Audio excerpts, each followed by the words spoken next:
Hello friends, स्वागत है आपका इस चैनल पर। तो आज हम बिहार बोर्ड यानी इंटर परीक्षा 2025 के लिए क्या पढ़ेंगे। तो 12th क्लास का जो फिजिक्स है वहाँ से हम जो चैप्टर नंबर 2 है, कितना नंबर है, चैप्टर नंबर 2 है।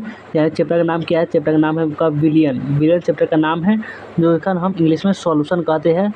तो इसका ही हम 50 ऑब्जेक्टिव प्रश्न को देखेंगे जो आपका बोर्ड एग्जाम के लिए इम्पोर्टेंट है, जो आपके एग्जाम में आ सकते हैं। वैसे ही प्रश्न को हम 50 ऑब्जेक्टिव सिलेक्ट करके लाए हुए इस चैप्टर से, विलियन चैप्टर से। तो इसका हम कवर करने वाले हैं। यानी चैप्टर नंबर 1 था, जो भी वीवीआई ऑब्जेक्टिव था वो भी हम करवा चुके हैं। नहीं देखे होंगे तो डिस्क्रिप्शन में लिंक है, आप वहाँ से जाकर देख सकते हैं। और आज हम विलियन जो चैप्टर है इसका है हम 50 वीवीआई ऑब्जेक्टिव प्रश्न को पढ़ने वाले हैं। तो क्या कीजिए, आप लोग एक बार वीडियो को लाइक ज़रूर कर लीजिए। क्या कीजिए, वीडियो को एक बार लाइक कर लीजिए। लाइक करके अपने फ्रेंड के साथ एक बार शेयर कर लीजिए। जो भी आपका दोस्त लोग हैं उनके पास शेयर कर लीजिए वीडियो को। शेयर करने के बाद चैनल को सब्सक्राइब नहीं होगा तो प्लीज़ चैनल को सब्सक्राइब कर लीजिए अगर आप नए स्टूडेंट हैं तो। और चलिए हम क्या करते हैं, प्रश्न को देखना स्टार्ट करते हैं। और प्रश्न का कितना नंबर रहेगा, तो आपको 50 प्रश्न रहने वाली है आपके बोर्ड एग्जाम की तरफ से। बहुत ही जगह इंपॉर्टेंट रहेगा, वही आपको प्रश्न इसमें करवाने वाले हैं। कितना जो बहुत इंपॉर्टेंट से इंपॉर्टेंट रहेगा वो आपको इस वीडियो में आपको कवर हो जाने वाली है। तो चलिए हम देखना स्टार्ट करते हैं। तो 1 नंबर क्वेश्चन यानी सबसे पहला क्वेश्चन है कि कौन ताप द्वारा प्रभावित नहीं होता है। प्रश्न क्या है, कौन ताप द्वारा प्रभावित नहीं होता है। ए में है कि सामान्यता यानी नॉर्मलिटी, बी में है कि मोललता यानी मोलालिटी, सी में कि मोललता यानी मोलारिटी, और डी में कि फॉर्मलता यानी फॉर्मालिटी।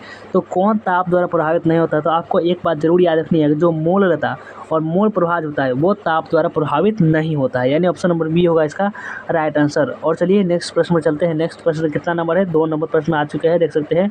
यहाँ भी ऑप्शन नंबर बी ही था। और 2 नंबर प्रश्न भी आपको बहुत ही इंपॉर्टेंट है। 2 नंबर प्रश्न देखिए क्या इसमें है कि 2 नंबर जो प्रश्न है ये पे आपको बोर्ड जो बहुत बार पूछे गए हैं, तो इसको लेकर जरूर पढ़ना बहुत जरूरी हो जाता है। 2 नंबर प्रश्न है कि मोललता प्रदर्शित करता है। मोललता क्या प्रदर्शित करता है, ये भी प्रश्न रह सकती है। और एक ये भी रह सकती है कि मोललता यानी एसआई यूनिट होता है। मोललता का एसआई यूनिट क्या होती है, दोनों प्रश्न पूछे जा सकते हैं। तो इसीलिए हमने एक ही प्रश्न दोनों इंक्लूड कर दिए है। एम है कि ग्राम प्रति लीटर में, यानी मोललता का ऐसा यूनिट क्या होता है या मोललता प्रदर्शित होती है, तो ग्राम प्रति लीटर। बी में कि लीटर प्रति मोल, और सी में कि मोल लीटर मोल, और डी में कि मोल प्रति किलोग्राम। तो क्या हो जाएगा, मोललता प्रदर्शित करते हैं। तो क्या प्रदर्शित करते हैं, तो ये आपका प्रदर्शित करता है ऑप्शन नंबर डी यानी मोल प्रति किलोग्राम। और चलिए नेक्स्ट प्रश्न में चलिए नेक्स्ट प्रश्न में चलते हैं। नेक्स्ट प्रश्न आपका है क्या, नेक्स्ट प्रश्न आपका है देखिए इस प्रकार से आपका प्रश्न है। 3 नंबर प्रश्न है कि 3 नंबर जो प्रश्न आपको बोला जा रहा है वो ये कि विलयन में संगुणित होने वाले विलय के लिए वांट ऑफ गुणांक यानी वांट ऑफ फैक्टर होता है। क्या होता है, विलयन में संगुणित होने वाले विलय के लिए वांट ऑफ गुणांक होता है, कितना होता है। ए में 0, बी में कि 1 से कम यानी लेस दैन 1, और बी में कि 1 से अधिक मोर दैन 1, और डी में कि 1.0 क्या होता है। तो विलयन संगुणित होने वाले विलय के लिए जो वांट ऑफ गुणांक होता है, इसका हम चाहे कहेंगे तो हम वांट ऑफ गुणांक लेने के लिए एक ट्रिक निकाल देंगे। तो इसका होगा ऑप्शन नंबर बी, 1 से कम होता है, उसी आपको वांट ऑफ गुणांक निकाल लेंगे। तो चलिए हम अगला प्रश्न चलते हैं। नेक्स्ट प्रश्न आपका है 4 नंबर प्रश्न है। 4 नंबर प्रश्न में क्या लिखा हुआ है, इसमें आपका है कि 5 एम सांद्रता के जलीय विलयन में KBr 80% विभाजित होता है। क्या 5 एम सांद्रता के जलीय विलयन में KBr 80% विभाजित होता है। दिया गया है कि KF = 1.86 kg बटा मोल यह विलयन जमता है। कैसे जमता है, ए में के 271.32 के पर, बी में के 272 के पर, सी में कि 270.5 के पर, डी में कि 268.5 के पर। तो 5 एम सांद्रता के जलीय विलयन KBr 80% में विभाजित होता है। दिया गया विलयन को किसमें यह विलयन जमता है, तो जनता किसमें जनता है आपका ये ऑप्शन नंबर सी यानी 270.5 के पर, 270.5 के पर ये जमता है। और अगला प्रश्न चलते हैं। अगला प्रश्न आपका कितना नंबर है, अगला प्रश्न हम लोग आ चुके हैं। अगला प्रश्न आपका देख सकते हैं, ये 5 नंबर प्रश्न है। और इसमें क्या लिखा हुआ है, चलिए ये भी हम देख लेते हैं। इसमें जो है आपका कि 27 पर 1 एम विलयन का परासरण दाब होता है। 27 पर 1 एम विलयन का परासरण दाब कितना होता है। ए में है कि 2.6 ATM, बी में कि 24.6 ATM, सी में कि 1.21 ATM, और डी में कि 12.11 ATM। यानी 27 पर 1 एम विलयन का परासरण दाब कितना होता है, तो इसका परासरण दाब होता है ऑप्शन नंबर बी यानी 24.6 ATM। 24.6 ATM इसका होता है। और चलिए अगला प्रश्न में चलते हैं कि अगला प्रश्न है आपका ये 6 नंबर प्रश्न है। 6 नंबर प्रश्न में क्या है, ये भी आपका बहुत ही प्रश्न इंपॉर्टेंट है कि निम्नलिखित में से कौन सा अनुसंख्यम गुणधर्म नहीं है। देखिए एक प्रश्न आपको बोर्ड एग्जाम में रहेगा, इतना आपको फिक्स है कि कौन सा अनुसंख्यम गुणधर्म है और कौन सा अनुसंख्यम गुणधर्म नहीं है। तो इसमें कि निम्नलिखित में कौन अनुसंख्यम गुणधर्म नहीं है। ए में कि हिमांक का अवनमन, बी में क्वथनांक का उन्नयन, सी में प्रकाशीय क्रियाशीलता और डी में वाष्प दाब का अपेक्षिक अवनमन। तो निम्नलिखित में कौन सा अनुसंख्यम गुणधर्म नहीं है। तो आपका नहीं वाला सवाल में हो जाएगा ये आपका ऑप्शन नंबर सी। तो आपका प्रकाशीय क्रियाशीलता होगा और ये आपका अनुसंख्यम गुणधर्म नहीं होगा। बाकी ये देखिए वाष्प दाब का अपेक्षिक अवनमन, वाष्प दाब का क्या हो अपेक्षिक अवनमन, और आपका क्वथनांक का उन्नयन और हिमांक का उन्नयन, ये सब आपका हो जाएगा। लेकिन आपका प्रकाशीय क्रियाशीलता नहीं होगा। तो इसमें क्या पूछा जा रहा था, इसमें था आपका निम्नलिखित में कौन अनुसंख्यम गुणधर्म नहीं है। तो नहीं में प्रकाशीय क्रियाशीलता नहीं होता है। लेकिन अगर पूछे कि निम्नलिखित में कौन अनुसंख्यम गुणधर्म है, तो है, तो इसमें हिमांक का अवनमन दिया रहेगा तो आपका हो जाएगा। ये आपका क्वथनांक उन्नयन भी हो जाएगा तो हो जाएगा। वाष्प दाब का अपेक्षिक अवनमन रहेगा तो अभी आपको टिक लगा देनी है। और चलिए हम अगला प्रश्न चलते हैं 7 नंबर में। 7 नंबर प्रश्न में आपको चलते हैं। 7 नंबर प्रश्न में है आपका ये 7 नंबर प्रश्न आ चुके हैं कि इसमें बोला जा रहा है कि 0.1 ग्लूकोज विलयन के लिए वाट ऑफ गुणांक 1 है, वियोजन की मात्रा हो कितनी होती है। 0.1 m ग्लूकोज विलयन के लिए वाट ऑफ गुणांक कितना है 1 है, वियोजन का मात्रा कितनी होती है। ए में कि 91.3%, बी में कि 87%, सी में कि 100% और डी में कि 74%। तो 0.1 m ग्लूकोज विलयन के लिए वाट ऑफ गुणांक 1 है, वियोजन का मात्रा कितनी होगी। तो वियोजन का जब मात्रा होगी वो आपका होगी कितनी, ऑप्शन नंबर सी होगी। ऑप्शन नंबर सी 100% होगी। कितना होगी आपका, ये 100% होने वाली है। और अगला प्रश्न में चलते हैं। अगला प्रश्न आपका है 8 नंबर प्रश्न में है कि 8 नंबर प्रश्न के लिए क्या बोला जा रहा है। इसमें है 25 डिग्री पर किसमें 0.1 m विलयन का परासन दाब उच्चतम होगा। 25 डिग्री सी पर किसमें 0.1 m विलयन का परासन दाब उच्चतम होगा, किसमें होता है। ए में कि CaCl2 में, बी में कि KCl में, सी में ग्लूकोज में और डी में कि यूरिया में। तो 25 डिग्री सी पर किसमें 0.1 m विलयन का परासन दाब उच्चतम होगा। तो उच्चतम किसमें होता है, तो उच्चतम सिर्फ और सिर्फ आपका ये ऑप्शन नंबर ए यानी CaCl2 में होता है। तो चलिए अगला प्रश्न में चलते हैं। अगला प्रश्न आपका कितना नंबर है। अगला प्रश्न आपका है ये ऑप्शन नंबर 9 में है। ऑप्शन नंबर 9 में यह लिखा हुआ है कि 9 में है आपका प्रश्न नंबर कि आइसोटोनिक विलयन में होता है। आइसोटोनिक विलयन में क्या होता है। ए में ऑस्मोटिक प्रेशर यानी परासन दाब। देखिए आपके बोर्ड एग्जाम में हो जाए ऑस्मोटिक प्रेशर हिंदी में लिख सकता है, तो आपको कन्फ्यूज नहीं होनी है, एकदम ध्यान से आपको प्रश्न को जवाब देनी है। अभी में कि सरफेस टेंशन यानी सतह तनाव, ये सब आपका जो इंग्लिश में दिया हुआ है ना, ये आपका हिंदी कर देता है बच्चे को फंसाने के लिए। लेकिन आपको तो डरना नहीं है, आपको इंग्लिश और हिंदी दोनों देखनी है। और सी में कि कॉन्सेंट्रेशन यानी इसमें आइसोटोनिक विलयन में क्या होता है। ए में ऑस्मोटिक प्रेशर, बी में कि सरफेस टेंशन, सी में कि कॉन्स्टेंशन और डी में कि विस्कोसिटी। तो यानी श्यानता क्या होती है आइसोटोनिक विलयन में जो आपका होती है वो आपका होती है ऑप्शन नंबर ये देख सकते हैं। ऑप्शन नंबर ए यानी ऑस्मोटिक प्रेशर यानी परासन दाब, ऑप्शन नंबर ए होगा इसका राइट आंसर।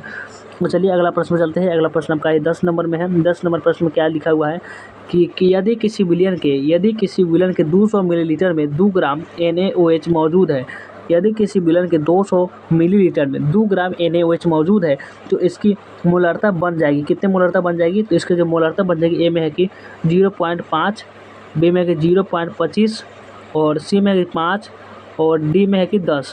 तो यदि किसी विलयन के 200 मिलीलीटर में 2 ग्राम NaOH मौजूद है तो इसकी मोलरता जो बन जाएगी वह कितनी बनेगी, तो ये बनेगी आपका ऑप्शन नंबर बी यानी 0.25 बनने वाली है। तो चलिए अगला प्रश्न में चलते हैं। अगला प्रश्न जो है आपका कुछ इस प्रकार से प्रश्न रहने वाली 11 नंबर में है। 11 नंबर प्रश्न है कि देखिए 11 नंबर प्रश्न में क्या दिया हुआ है। 11 नंबर प्रश्न में आपका है कि गन्ना आणविक भार क्या है आपका, गन्ना आणविक भार 342 का 5% घोल पदार्थ के 1% घोल के साथ आइसोटोनिक है, एक्स का आणविक भार क्या होगा। गन्ना यानी आणविक भार इक्वल टू 342 का 5% घोल पदार्थ के 1% घोल के साथ आइसोटोनिक है, तो एक्स का आणविक भार क्या होगा। तो इसका आणविक भार ए में कि 68.4%, बी में कि 342%, सी में कि 171.2 और डी में कि 136.8। तो गन्ना यानी आणविक भार 342 का 5% घोल पदार्थ के 1% घोल के साथ आइसोटोनिक है, तो एक्स का आणविक भार कितना होता है। तो एक्स का जो आपका आणविक भार होगा वो आपका होगा ऑप्शन नंबर ए यानी 68.4%, 68.4। और चलिए अगला प्रश्न में चलते हैं। अगला प्रश्न आपका 12 नंबर में है। 12 नंबर प्रश्न जो है आपका इस प्रकार है। 12 नंबर में है आपका प्रश्न की यदि आणविक द्रव्यमान की गणना के लिए इस्तेमाल किया जाने वाला वेंट शॉप कारक किसी Na2CO वैन के वृत्तकरण की डिग्री ए है तो क्या, ऑप्शन नंबर ए में दिया होगा 1+ अल्फा, बी में कि 1.2 है, सी में कि 1-2 है और डी में कि 1-Q। तो यदि किसी आणविक द्रव्यमान की गणना के लिए इस्तेमाल किया जाने वाला वैन होप कारक किसी Na2CO वैन के पृथक्करण की डिग्री ए है, तो इसका क्या जवाब क्या हो जाएगा? इसका जवाब क्या हो जाएगा? क्या ऑप्शन नंबर बी हो जाएगा, यानी 1.2a इसका जवाब हो जाएगा। तो चलिए अगला प्रश्न पर चलते हैं। अगला प्रश्न चलते हैं, कितना नंबर है? अगला जो प्रश्न आपका है वो कुछ इस प्रकार से रहने वाली है, आपके एग्जाम में भी ये पूछी जा सकती है कि कितने नंबर में है। उनका ये 13 नंबर प्रश्न में है कि 13 नंबर प्रश्न आ चुका है, 13 नंबर प्रश्न में है। चलिए देखते हैं 13 नंबर प्रश्न में क्या लिखा हुआ है। इसमें जो है आपका मोलल क्वथनांक क्या है? पर क्वेश्चन में आपका मोलल क्वथनांक के भी निर्भर करता है। मोलल क्वथनांक के भी किस पर निर्भर करता है? ए में केवल विलय की प्रकृति पर, बी में विलय और विलायक दोनों की प्रकृति पर, सी में केवल विलायक की प्रकृति पर और डी में इनमें से कोई नहीं। मोलल क्वथनांक के भी निर्भर करता है, किस पर निर्भर करता है? तो आपका ये जो निर्भर करता है वो आपका ऑप्शन नंबर देख सकते हैं, ये ऑप्शन नंबर सी, यानी केवल विलायक की प्रकृति पर ये निर्भर करती है। और अगला प्रश्न चलते हैं। अगला 14 नंबर प्रश्न है। 14 नंबर प्रश्न इस प्रकार है कि 14 नंबर प्रश्न है कि वह निकाय सिस्टम जो अधिकतम क्वथनांकी एजिटोपिक बनाता है वह क्या है? वह निकाय सिस्टम जो अधिकतम क्वथनांकी एजिटोपिक बनाता है। ए में कि एसीटोन क्लोरोफॉर्म, बी में कि एथेनॉल एसीटोन, सी में कि 1-हेक्सेन हेप्टेन और डी में कि कार्बन डाइऑक्साइड एसीटोन। तो वह निकाय सिस्टम जो अधिकतम क्वथनांकी एजिटोपिक विलयन बनाता है तो वो क्या है? तो वह का ऑप्शन नंबर इसमें से हो जाएगा ए, ऑप्शन नंबर ए, यानी इसका जवाब हो जाएगा एसीटोन क्लोरोफॉर्म, यानी ऑप्शन नंबर ए होगा इसका राइट आंसर। तो चलिए अब अगला प्रश्न में चलते हैं कि अगला प्रश्न में क्या है। अगला प्रश्न कुछ इस प्रकार से है, 15 नंबर प्रश्न में आ चुके हैं। 15 नंबर प्रश्न में है कि आपका ये 15 नंबर प्रश्न है कि पादप कोशिका तब सिकुड़ जाती है। पादप कोशिका जो है तब सिकुड़ जाती है जब उसमें रखा जाता है। जब उसमें क्या रखा जाता है? जब पादप कोशिका तब सिकुड़ती है जब उसमें कुछ रखेंगे। क्या रखेंगे? ए में कि हाइपोटोनिक विलयन, बी में कि हाइपरटोनिक विलयन, सी में कि आइसोटोनिक विलयन और डी में कि शुद्ध जल। पादप कोशिका तब सिकुड़ जाती है जब उसमें हम क्या रखते हैं? तो उसमें जब भी हम रखेंगे क्या? जब उसमें हम हाइपरटोनिक विलयन रखेंगे तो उसका सब सिकुड़ जाएगा। ये ऑप्शन नंबर हो जाएगा बी, इसका हो जाएगा बिल्कुल भी राइट आंसर। और चलिए अगला प्रश्न पर चलते हैं। अगला प्रश्न आपका ये 16 नंबर प्रश्न में है। 16 नंबर प्रश्न में क्या लिखा हुआ है? 16 नंबर प्रश्न में है कि जल के हिमांक को 10% सी नीचे लगाने के लिए इसकी 600 जी मात्रा में ग्लिसरॉल का कितना भार मिलाया जाना चाहिए? जल के हिमांक को 10% सी नीचे लाने के लिए इसकी 600 जी मात्रा में ग्लिसरॉल का कितना भार मिलाया जाना चाहिए? तो आपका जितना भार मिलाया जाएगा ए में है कि ए में क्या दिया हुआ है? ए में दिया हुआ है 49-68 यानी 297 जी और सी में कि 3108 और डी में 426 जी। कितना इसमें मिलाया जाएगा? तो इसमें जो मिलाया जाएगा वो मिलाया जाएगा आपका 297 जी, यानी ऑप्शन नंबर बी होगा इसका राइट आंसर।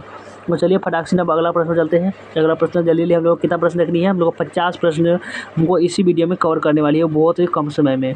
और है कितना? 17 नंबर प्रश्न है, किसी विलयन के परासन दाब को निम्न में से किसके द्वारा बढ़ाया जा सकता है? किसी विलयन के परासन दाब को हम निम्न में से किसके द्वारा आगे बढ़ा सकते हैं, इंक्रीज कर सकते हैं? ए में कि आवर्तन को बढ़ाकर, बी में कि विलय अणुओं की संख्या को बढ़ाकर और सी में के तापमान को बढ़ाकर और डी में कि अर्धचार्गों में बिजली को हटाकर। तो किसी विलयन के परासन दाब को निम्न में से किसके द्वारा बढ़ाया जा सकता है? तो जो हम जिसके द्वारा बढ़ाया जा सकता है वो है आपका ऑप्शन नंबर ये बी, ऑप्शन नंबर बी के द्वारा हम बढ़ा सकते हैं, यानी विलय अणुओं की संख्या को बढ़ाकर। ऑप्शन नंबर बी होगा इसका राइट आंसर। और चलिए अगला प्रश्न में चलते हैं। अगला प्रश्न आपका क्या है? अगला प्रश्न आपका 18 नंबर प्रश्न है। 18 नंबर प्रश्न बहुत ही VVI प्रश्न है, इसको आप निश्चित रूप से याद कर लीजिए कि जल के विलयीकरण के लिए व्युत्पन्न परासन संपन्न करने के लिए अर्ध पारगम्य झिल्ली को बनाने में प्रयुक्त पदार्थ होता है। क्या होता है? जल के विलयीकरण के लिए व्युत्पन्न परासन संपन्न करने के लिए अर्ध पारगम्य झिल्ली को बनाने में प्रयुक्त पदार्थ होता है। ए में कि पोटेशियम नाइट्रेट, बी में कि पार्चमेंट यानी चर्म पत्र झिल्ली और सी में कि सेल्यूम यानी एसीटेंट और डी में कि कोशिका झिल्ली। तो जल के विलयीकरण के लिए व्युत्पन्न परासन संपन्न करने के लिए अर्ध पारगम्य झिल्ली को बनाने के लिए जो प्रयुक्त पदार्थ होगा वो होगा ऑप्शन नंबर ए का ऑप्शन नंबर सी, यानी सेल्यूलोम एसीटोन। तो इसका होगा राइट आंसर। और चलिए अब अगला प्रश्न में चलते हैं। अगला प्रश्न आपका है 19 नंबर प्रश्न है कि 19 नंबर प्रश्न है आपका कुछ इस प्रकार से 19 नंबर प्रश्न है कि क्या दिया हुआ है कि 1 लीटर पानी में 2 ग्राम शक्कर को घोलकर शक्कर का विलयन बनाया गया जल के क्वथनांक व हिमांक पर शक्कर के मिलाने पर क्या प्रभाव है? बताइए। 1 लीटर पानी में 2 ग्राम शक्कर को घोलकर शक्कर का विलयन बनाया जाता है और जल के क्वथनांक व हिमांक के शक्कर को मिलाने के बाद जो प्रभाव होता है वो क्या प्रभाव होता है? ए में कि क्वथनांक और हिमांक दोनों ही बढ़ जाते हैं। ए में दिया हुआ क्वथनांक और हिमांक और दोनों ही बढ़ जाएगा। बी में कि क्वथनांक और हिमांक दोनों ही कम हो जाएगा और सी में कि क्वथनांक पता है तथा हिमांक कम हो जाता है। ये जो क्वथनांक को पता नहीं और हिमांक कम हो जाता है। डी में कि क्वथनांक कम हो जाता है और हिमांक बढ़ता है। तो 19 नंबर के क्वेश्चन का जो राइट आंसर आपका होगा वो होगा आपका ऑप्शन नंबर कितना? Option number C. Option number C होगा इसका राइट आंसर। यानी क्वथनांक का पता नहीं है लेकिन हिमांक जरूर कम हो जाएगा, इतना आपको कन्फर्म है। और 20 नंबर प्रश्न में है कि 20 नंबर प्रश्न में क्या दिया हुआ है कि निम्न में से किसमें K4FeCl6 के समान वांट ऑफ कारक का मान होगा? निम्न में से किसमें K4FeCl6 के समान वांट ऑफ कारक का मान होगा? ए में कि Al2SO4 बी में कि AlCl3, सी में कि AlNO3 और डी में कि AlOH3। यानी तो इसका हो जाएगा ऑप्शन नंबर ए, इसका हो जाएगा राइट आंसर। अब चलिए 21 नंबर प्रश्न में चले और चलिए 21 नंबर प्रश्न में चलते हैं कि 21 नंबर प्रश्न में क्या दिया हुआ है। तो आपका 21 नंबर प्रश्न में है, 21 नंबर प्रश्न कुछ इस प्रकार से रहने वाली है। 21 नंबर जो आपका प्रश्न है इसमें है कि निम्न में से किसका एक वायुमंडल पर उच्चतम हिमांक होगा? निम्न में से किसका एक वायुमंडल पर उच्चतम हिमांक होगा?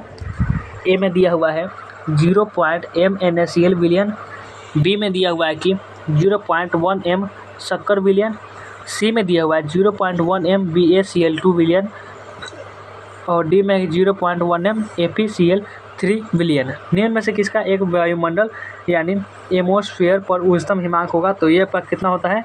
तो ये आपका होता है कितना? इसका हो जाएगा right answer option number B. इस ऑप्शन नंबर बी होगा इसका राइट आंसर। और चलिए अगला प्रश्न पर चलिए। तो अगला प्रश्न आपका ये 22 नंबर प्रश्न है।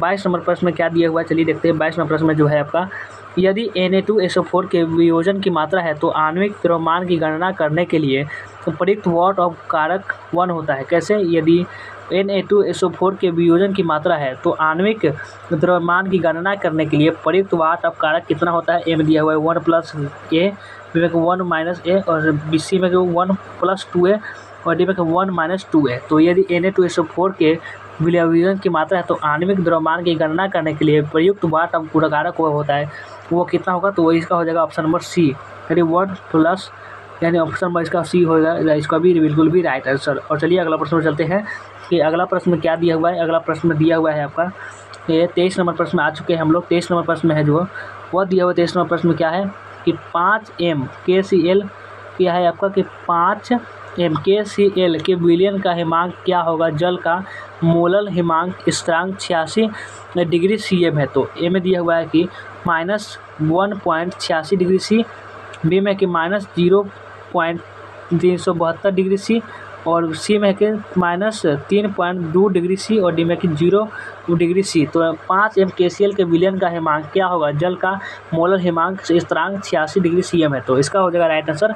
जो 23 नंबर प्रश्न का राइट आंसर आपका हो जाएगा ऑप्शन नंबर ए, उसका हो जाएगा राइट आंसर, यानी 1 - 1.86 डिग्री C, 86 डिग्री C होगा इसका राइट आंसर।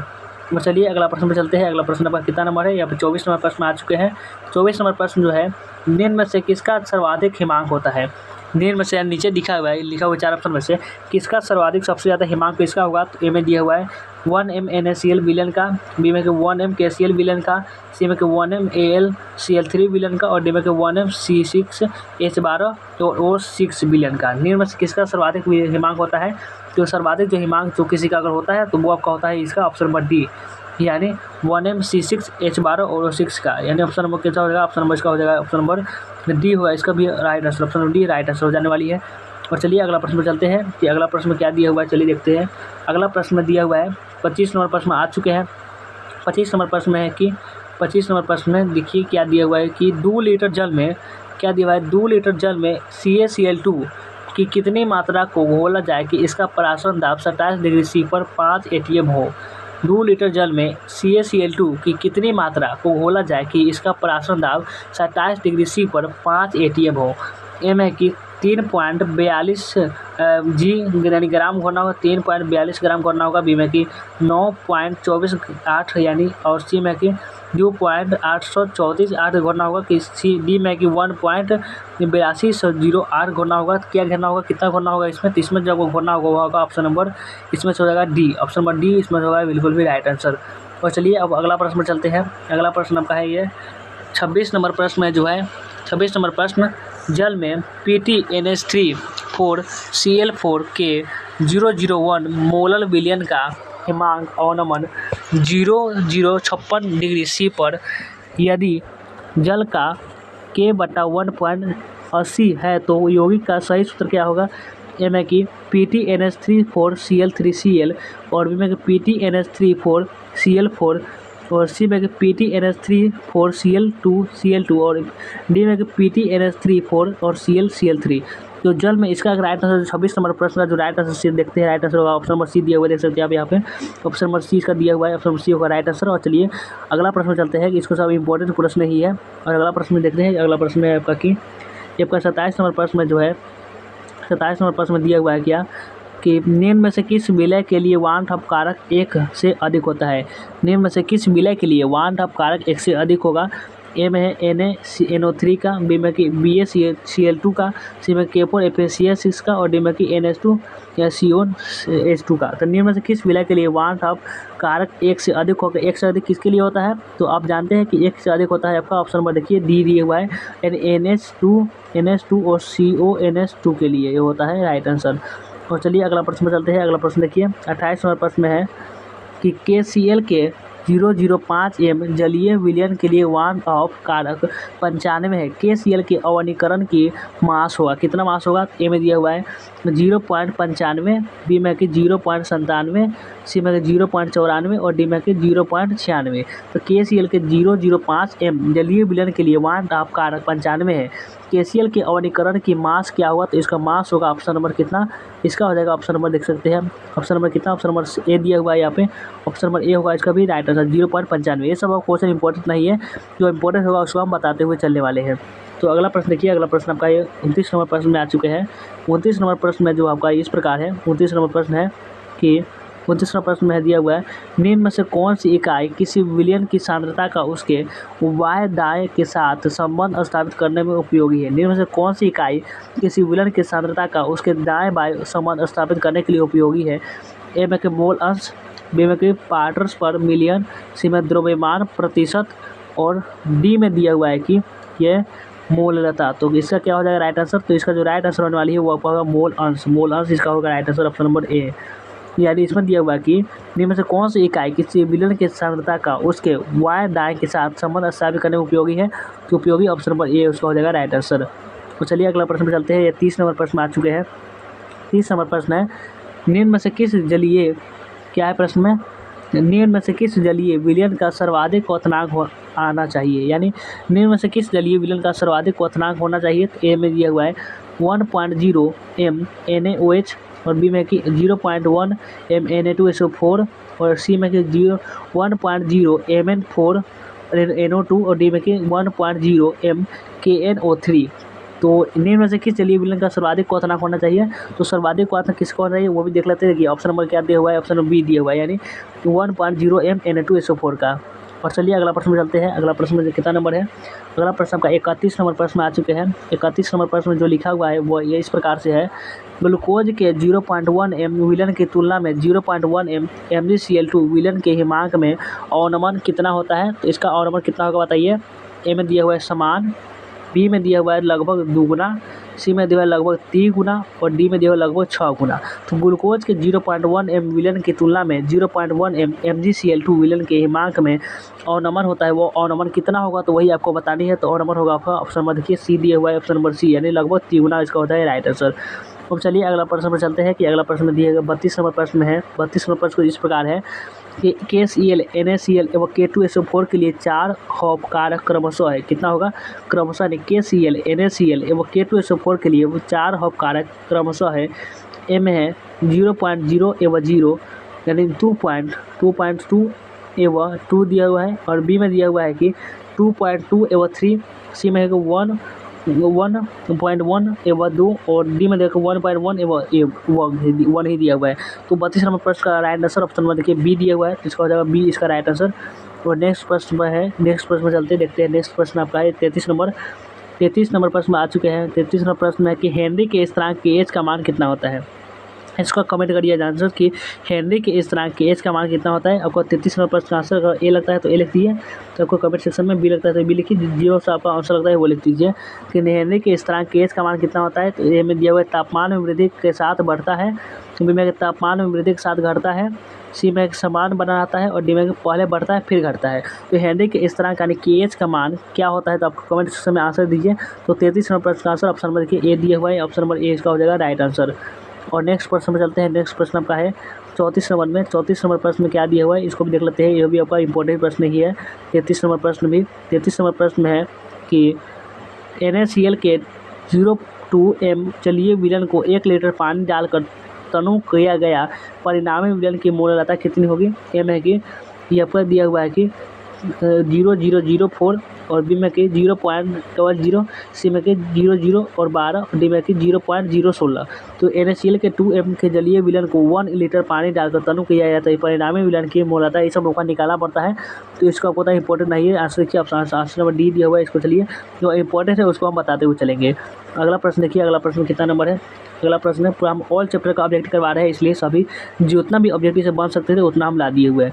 तो 35 नंबर प्रश्न है कि शुद्ध जल की मोलरता होती है, ये आपको निकालना पड़ता है शुद्ध जल की मोलरता कितनी होती है। तो आप जानते हैं शुद्ध जल की मोलरता होगी आपका, ये कभी नहीं बदलेगा, तो ये आपको 55.55 ही होगा, ये आपका होगा शुद्ध जल की मोलरता, ये आपको कभी चेंज नहीं होगा, तो इसको आप याद कर लीजिएगा। और अगला प्रश्न में चलते हैं कि अगला प्रश्न आपका 36 नंबर प्रश्न में है। 36 नंबर प्रश्न जो है इस प्रकार है कि 10 लीटर 10 मोलर m/10 घोल के लिए घुलने की मात्रा होगी कितनी होगी। 10 लीटर 10 यानी मोल m/10 घोल के लिए तुल्य की मात्रा कितनी होगी। ए में है कि 0.0 m मोल, बी में 0.2 मोल, सी में 0 मोल और डी में 5 मोल। तो 10 लीटर 10 मोल m/10 घोल के लिए घुल की मात्रा जो होगी वह कितनी होगी। तो घुल की मात्रा होती है ऑप्शन नंबर देखिए सी दिए हुआ है, यानी ऑप्शन नंबर सी 1.0 मोल होगा इसका राइट आंसर। तो चलिए अगला प्रश्न पर चलते हैं कि अगला प्रश्न में क्या दिया हुआ है। अगला प्रश्न में है आपका 37 नंबर प्रश्न आ चुके हैं। 37 नंबर प्रश्न में जो आपका इस प्रकार है कि निम्न में से कौन सा जात गुण यानी कॉलरेगेटिव प्रॉपर्टी है, यानी इनमें से कौन सा जात गुण वाला है। इनमें प्रासरणिक दाब जो आपका होता है वो होता है सहजात गुण वाला, बाकी ये क्वथनांक उन्नयन द्रवनांक प्रसरण नहीं होता, यानी ऑप्शन नंबर आपका यही हो गया राइट आंसर। तब चलिए अगला प्रश्न में चलते हैं। अगला प्रश्न देखिए ये आपका 38 नंबर प्रश्न में है। 38 नंबर प्रश्न है कि यदि KCl जलीय घोल 100% विघटित होता है तो 1/2 गुणांक कितना होगा। यदि KCl जलीय घोल 100% विघटित होता है तो 1/2 गुणांक कितना होगा। ए में 2, बी में 1, सी में 3 और डी में 4। तो यदि KCl जलीय घोल 100% विघटित होता है तो 1/2 जो गुणांक होगा वो कितना होगा। तो इसका होगा 1/2 गुना, तो आपका ऑप्शन नंबर ए होगा इसका राइट आंसर। और चलिए अगला प्रश्न में चलते हैं कि अगला प्रश्न में आपका कितना नंबर है। अगला प्रश्न जो है आपका इस प्रकार है, आपका 39 नंबर प्रश्न में आ चुके हैं। 39 नंबर प्रश्न जो है 39 नंबर प्रश्न में किस 0.1 m तनु घोल के लिए सबसे न्यूनतम हिमांक होगा कितना। किस 0.1 m तनु घोल के लिए सबसे न्यूनतम हिमांक होगा वो कितना होगा। ए में KL, बी में Al2SO43, बी में C6 H12O6 और डी में C12 H22 और O11। तो इसका राइट आंसर हो जाएगा आपका, फटाफट देखते हैं, ऑप्शन नंबर बी है इसका राइट आंसर। और चलिए अगला प्रश्न चलते हैं। 40 नंबर प्रश्न है कि 40 नंबर प्रश्न में जो है आपका इस प्रकार है कि किस पर ताप का प्रभाव नहीं पड़ता है। बताइए आप लोग किस पर ताप का प्रभाव नहीं पड़ेगा। तो हमने सबसे पहला क्वेश्चन बताया था कि मोललता एवं मोल प्रभाव जो होता है ताप का प्रभाव नहीं पड़ता है, बाकी ये समानता पर ही पड़ता है, मोललता पर ही पड़ता है, फॉर्मलता पर ही पड़ता है, यानी ऑप्शन नंबर बी होगा इसका राइट आंसर। नेक्स्ट प्रश्न पर चलते हैं। नेक्स्ट प्रश्न आपका इस प्रकार है। नेक्स्ट प्रश्न पर चलते हैं। 41 नंबर प्रश्न में है जो है दिया हुआ है आपका 41 नंबर प्रश्न की किस प्रकार है। इसमें है 41 नंबर प्रश्न में कि प्रोटीन तथा पॉलीमर का आणविक द्रव्यमान ज्ञात करने के लिए उपयुक्त विधि। इसमें है कि प्रोटीन तथा पॉलीमर का आणविक द्रव्यमान हम किससे ज्ञात करते हैं। ए में दिया हुआ प्रासरणिक दाब, बी में दिया हुआ हिमांक अवनमन, सी में दिया हुआ क्वथनांक में उन्नयन, डी में दिया हुआ सापेक्षिक दाब में अवनमन। तो प्रोटीन तथा पॉलीमर का आणविक द्रव्यमान जो आप लोग उपयोग ज्ञात करेंगे उसको आप याद रखनी है कि हम लोग ऑस्मोटिक प्रेशर यानी प्रासरणिक दाब से हम लोग ज्ञात कर सकते हैं प्रोटीन तथा पॉलीमर का आणविक द्रव्यमान। तो समझ गए। और चलिए आपका 42 नंबर प्रश्न में चलते हैं। 42 नंबर प्रश्न में जो दिया हुआ है कि घोल का सहजात गुण होता है। घोल का सहजात गुण कौन होता है। ए में कि मोलरता, बी में कि नॉर्मलता, सी में कि 1% घोलने का अनुपात, डी में कि इनमें से कोई नहीं। तो घोल का सहजात गुण होता है वो कौन होता है। घोल का सहजात गुण होता है तो ऑप्शन नंबर सी होता है इसका राइट आंसर। घोल 1 बटा घोल का अनुभार। और चलिए अगला प्रश्न में चलते हैं। तो ये कितना नंबर है? 43 नंबर प्रश्न में आ चुके हैं। 43 नंबर जो प्रश्न है, निम्न में से कौन एंटाफ्रीज का काम करता है? इनमें से कौन सा है जो एंटीफ्रीज का कार्य करता है? तो ए में है कि ईथर, बी में है क्या एसीटोना, सी में कि एथिलीन ग्लाइकोल और डी में है कि इनमें से सभी। तो निम्न में से कौन एंटीफ्रीज का कार्य करता है? जो एंटीफ्रीज का कार्य करता है वो होगा option number C, ethylene glycol. और चलिए नेक्स्ट प्रश्न में चलते हैं। नेक्स्ट प्रश्न नंबर 44 नंबर में है। 44 नंबर जो प्रश्न है वो कि ठंडे प्रदेश में कार के रेडिएटर में पानी के साथ एथिलीन ग्लाइको डाला जाता है, क्यों डाला जाता है? ठंडे प्रदेश में कार के रेडिएटर में पानी के साथ एथिलीन ग्लाइकोल डाला जाता है, क्यों डाला जाता है? ए में है कि ठंडा में पानी के हिमांक को घटाता है तथा गर्मी के क्वथनांक को बढ़ाता है, बी में ये जल के क्वथनांक को बढ़ाता है और सी में यह जंगरोधी होता है, डी में इनमें से कोई नहीं। तो ठंडे प्रदेश में कार के रेडिएटर में पानी के साथ एथिलीन ग्लाइकोल डाला जाता है, क्यों डाला जाता है?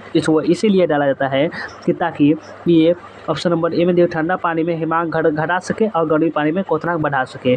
और अगला प्रश्न में चलते हैं। अगला प्रश्न है किस प्रकार? अगला प्रश्न आपका है 45 नंबर प्रश्न आ चुके हैं। जो 45 नंबर प्रश्न है, हम लोग 50 प्रश्न देखने वाले हैं, आप लोग लास्ट तक बने रहिए। इनमें से कौन राउल्ट के नियम से धनात्मक विचलन प्रदर्शित करता है?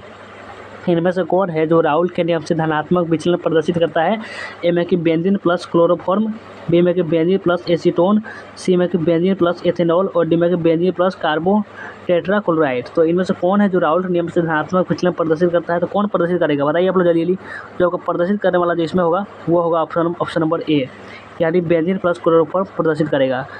और अगला प्रश्न देखिए 46 नंबर प्रश्न में है कि 46 नंबर प्रश्न है कौन अनुसंगम गुणधर्म नहीं है? कौन है जो अनुसंगम गुणधर्म नहीं है? तो हमने बताया था कि नहीं है, क्योंकि हिमांक का अवनमन होगा, ये भी आपका होता है, प्रासंदाब भी होता है, क्वथनांक का अवनमन होता है, लेकिन मोलरात का इनका मोलरात उन्हें इस तरह नहीं होता है। ऑप्शन नंबर डी होगा इसका राइट आंसर। तो चलिए अगला प्रश्न में चलते हैं। अगला प्रश्न देखिए कितना नंबर है, देख सकते हैं यहाँ पे भी डी ही दिया हुआ है। और अगला प्रश्न है, अगला प्रश्न कुछ इस प्रकार से रहने वाली है। 27 नंबर प्रश्न देख सकते हैं। 27 नंबर प्रश्न है कि 47 नंबर प्रश्न है कि किसका क्वथनांक वायुमंडलीय दाब पर सबसे उच्च होगा? इसका जवाब कमेंट करिए। किसका क्वथनांक वायुमंडलीय दाब पर सबसे उच्च, सबसे ज़्यादा होगा? ए में है 0.1 m NaCl, बी में कि 0.1 m सुक्रोज और डी में है सी में कि 0.1 m BaCl और डी में कि 0.1 m C6H12O6। तो किसका क्वथनांक वायुमंडलीय दाब पर सबसे उच्च होगा? तो किसका होगा सबसे जो उच्च होगा वह होगा आपका option number D. Option number D 0.1 m C6H12 और O6 का। और 48 नंबर जो प्रश्न में दिया हुआ है, 48 नंबर प्रश्न में क्या है देखिए रहे। 48 नंबर प्रश्न है कि H3PO3 है एक क्या है? H3PO3 एक क्या है? ए में कि एक भास्मिक है, बी में कि द्विभास्मिक अम्ल है, सी में कि त्रिभास्मिक अम्ल है और डी में इनमें से कोई नहीं। H3PO3 वो क्या है? तो H3PO3 एक क्या है? एक है क्या आपका? एक है त्रिभास्मिक अम्ल, यानी ऑप्शन नंबर सी होगा इसका राइट आंसर। और चलिए अगला प्रश्न में चलते हैं। अगला प्रश्न अंतिम प्रश्न आपका है कि आपका ये 49 नंबर और 50 नंबर प्रश्न बचा हुआ है। 50 प्रश्न हम देखने वाले थे, हमारा क्या हो गया 50 प्रश्न जो है कंप्लीट होने वाला है। तो 5 ग्राम ग्लूकोज 20 ग्राम जल में घोला गया है, विलयन की भार प्रतिशतता क्या होगी? 5 ग्राम ग्लूकोज 20 ग्राम जल में घोला गया है, तो विलयन की भार प्रतिशतता क्या होगी? ए में 25%, सी बी में 20%, सी में 5%, डी में 4%। तो 5 ग्राम ग्लूकोज 20 ग्राम जल में घोला गया है, तो विलयन की जो भार प्रतिशतता होगी वो होगी आपका ऑप्शन नंबर बी, यानी 20% इसमें रहेगा। और आपका ये प्रश्न है कितना 50 नंबर का प्रश्न है कि निम्न में से विलयन का जो गुण ताप पर निर्भर नहीं करता है वो है? एक पे मोलरता, बी में मोलरता, सी में नॉर्मलता और डी में घनत्व। इसका जवाब क्या करनी है आप लोगों को कमेंट में लिखनी है। इसका जवाब आपको कमेंट में लिखनी है कि इसका जवाब क्या होगा। और वीडियो को पसंद आया होगा तो एक बार वीडियो को लाइक ज़रूर कर लीजिएगा और अपने फ्रेंड के साथ शेयर नहीं किए होंगे तो उसको छोड़िए और सब्सक्राइब कर लीजिएगा। तो चलिए हम वीडियो को एंड करते हैं, मिलते हैं फिर किसी नेक्स्ट वीडियो में।